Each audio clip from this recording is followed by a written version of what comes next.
ARS അസോസിയേറ്റ്സിൻ്റെ ഇക്കോസ്റ്റ് Kerala ചാനലിലേക്ക് എല്ലാവർക്കും സ്വാഗതം. ഒരുപാട് ആളുകൾ നമ്മളോട് കമൻസിലും അതേപോലെ ഫോണിലൊക്കെ വിളിച്ചിട്ട് ചോദിക്കുന്ന ഒരു വളരെ പ്രധാനപ്പെട്ട പോയിൻ്റാണ് ഈ WPCയുടെ ഡോർസും അതേപോലെ വിൻഡോ ഷട്ടേഴ്സും അതേപോലെ തന്നെ വാർഡ്രോബിൻ്റെ ഷെൽഫ്സിൻ്റെ ഡോറുകളും എല്ലാം ഫിക്സ് ചെയ്യാൻ നേരത്ത് സെയിം WPCയുടെ തന്നെ ഫ്രെയിമിലേക്ക് ആണോ അത് ഫിക്സ് ചെയ്യാൻ പറ്റുള്ളൂ? അതായത് WPCയുടെ ഡോർ ഉപയോഗിക്കുമ്പോൾ WPCയുടെ തന്നെ ഡോർ ഫ്രെയിംസും തന്നെ ഉപയോഗിക്കണോ, അതോ വുഡിൻ്റെ ഫ്രെയിമിലേക്ക് നമുക്ക് ഡോർ ഫിക്സ് ചെയ്യാൻ പറ്റുമോ, അല്ലെങ്കിൽ കോൺക്രീറ്റിൻ്റെ ജനലിൻ്റെയൊക്കെ ഫ്രെയിമിലേക്ക് നമുക്ക് WPCയുടെ ഷട്ടർ ഫിക്സ് ചെയ്യാൻ പറ്റുമോ, വൈസ് വേഴ്സ തിരിച്ചും പറ്റുമോ? അതേപോലെ തന്നെ ഫെറോ സിമെൻറ്റ് വെച്ചിട്ടുള്ള ഷെൽഫ്സ് അതിൻ്റെയൊക്കെ ഡോറായിട്ട് നമുക്ക് WPC ബോർഡുകൾ വെക്കാൻ പറ്റുമോ?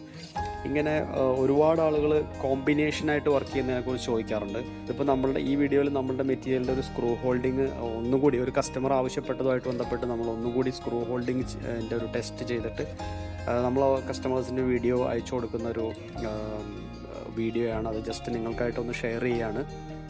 ഇതേപോലെ നിങ്ങൾക്കും റിയൽ സാമ്പിൾസ് കളക്ട് ചെയ്തിട്ട് നിങ്ങളുടെ കാർപ്പൻറ്ററോ നിങ്ങളുടെ എൻജിനീയറിനോ വെച്ചിട്ട് നിങ്ങൾക്ക് സ്ക്രൂ ഹോൾഡിങ് ടെസ്റ്റ് ചെയ്യാം. ഇനി സാമ്പിൾ ടെസ്റ്റ് ചെയ്തപ്പോൾ പലരും ആലോചിക്കും സാമ്പിൾ ടെസ്റ്റ് ചെയ്തിട്ട് പിന്നെ റിയൽ പ്രോഡക്റ്റ് വരുമ്പോൾ അതിന് ക്വാളിറ്റി കുറവ്, അങ്ങനെ സംഭവിക്കുന്ന മാർക്കറ്റ് കേസുകൾ ഉണ്ടാവുമല്ലോ. നമ്മളുടെ മെറ്റീരിയൽ നമ്മൾ 100% ഗ്യാരണ്ടി പറയുന്നു. ഈ ARS അസോസിയേറ്റ്സിലുമായി ബില്ല് ചെയ്ത ഇക്കോസ്റ്റിൻ്റെ പ്രൊഡക്റ്റ് കേരളത്തിൽ എവിടെയെങ്കിലും സപ്ലൈ ചെയ്തതിൽ എന്തെങ്കിലും ഒരു quality problems related to screw holding, density means offer ചെയ്ത ഡെൻസിറ്റി, അതേപോലെ തന്നെ വാട്ടർ റെസിസ്റ്റൻസിൻ്റെ ഇഷ്യൂ, ടെർമൈറ്റ് ചെതൽ കുത്തുന്ന പ്രോബ്ലംസ്, ഇങ്ങനെ എന്തെങ്കിലും പ്രോബ്ലംസ് ഉണ്ടെങ്കിൽ നിങ്ങളുടെ മെറ്റീരിയൽ പൂർണ്ണമായിട്ടും നിങ്ങൾക്ക് റീപ്ലേസ് ചെയ്യാനുള്ള ഫ്രീഡം ഉണ്ട് എന്നുള്ളത് നമ്മൾ ഗ്യാരണ്ടി ചെയ്യാണ്. സത്യത്തിൽ WPC മെറ്റീരിയലിൽ മറ്റ് ഫ്രെയിം ഡിഫറൻ്റ് ആണെങ്കിലും യൂസ് ചെയ്യുന്നതിന് യാതൊരു പ്രോബ്ലം ഇല്ല. WPCയെ സംബന്ധിച്ചിടത്തോളം പറയുകയാണെങ്കിൽ നമ്മളുടെ മെറ്റീരിയലിൻ്റെ സ്ക്രൂ ഹോൾഡിംഗ് ആണ് നമ്മൾ ഗ്യാരണ്ടി ചെയ്യുന്നത്.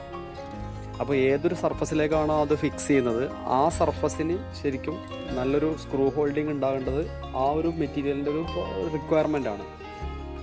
നമ്മൾ സാധാരണയായിട്ട് ഇപ്പോൾ വുഡിൻ്റെ ഒരു ഷട്ടർ വെക്കാൻ വേണ്ടിയിട്ട് അല്ലെങ്കിൽ വുഡിൻ്റെ ഒരു ഡോറ് ഫിക്സ് ചെയ്യാൻ വേണ്ടിയിട്ടായിരുന്നു നമ്മൾ ഫ്രെയിം സെറ്റ് ചെയ്തത്. അപ്പോൾ നമ്മൾ WPCയെക്കുറിച്ച് മനസ്സിലാക്കിയിട്ട് നമ്മളിപ്പോൾ WPCയിലേക്ക് മാറുന്നതിൽ യാതൊരു പ്രോബ്ലം ഇല്ല. കാരണം വുഡ് ഫിക്സ് ചെയ്യാനുള്ള ഒരു സ്ക്രൂ ഹോൾഡിങ്ങും ക്വാളിറ്റിയും ഉള്ള ഒരു ഫ്രെയിമിലേക്ക്, അത് ഏതാകട്ടെ, ഫെറോ സിമെൻ്റ് ആവട്ടെ, പിന്നെ കോൺക്രീറ്റിൻ്റെ ആവട്ടെ, അല്ലെങ്കിൽ വുഡായാലും ഏത് ഫ്രെയിം ആയാലും അതിലേക്ക് നമുക്ക് WPCയുടെ ഷട്ടറോ ഡോറോ ഫിക്സ് ചെയ്യുന്നതിന് യാതൊരു പ്രോബ്ലം ഇല്ല. കാരണം WPC ഒരിക്കലും ഒരു വളരെ ഹെവി ആയിട്ടുള്ളൊരു മെറ്റീരിയൽ അല്ല. അതിൽ തന്നെ നമുക്ക് ഡെൻസിറ്റി പല ഓപ്ഷൻസ് ഉണ്ട്. നമുക്ക് ഇഷ്ടമുള്ള ഡെൻസിറ്റി ചൂസ് ചെയ്യാനുള്ള ഡോറാണെങ്കിൽ പോലും നമ്മൾ 0.55 മുതൽ 0.65 0.7 വരെയൊക്കെ നമുക്ക് ഡെൻസിറ്റി ഉള്ള ഡോറുകൾ നമ്മൾ കൊടുക്കുന്നുണ്ട്.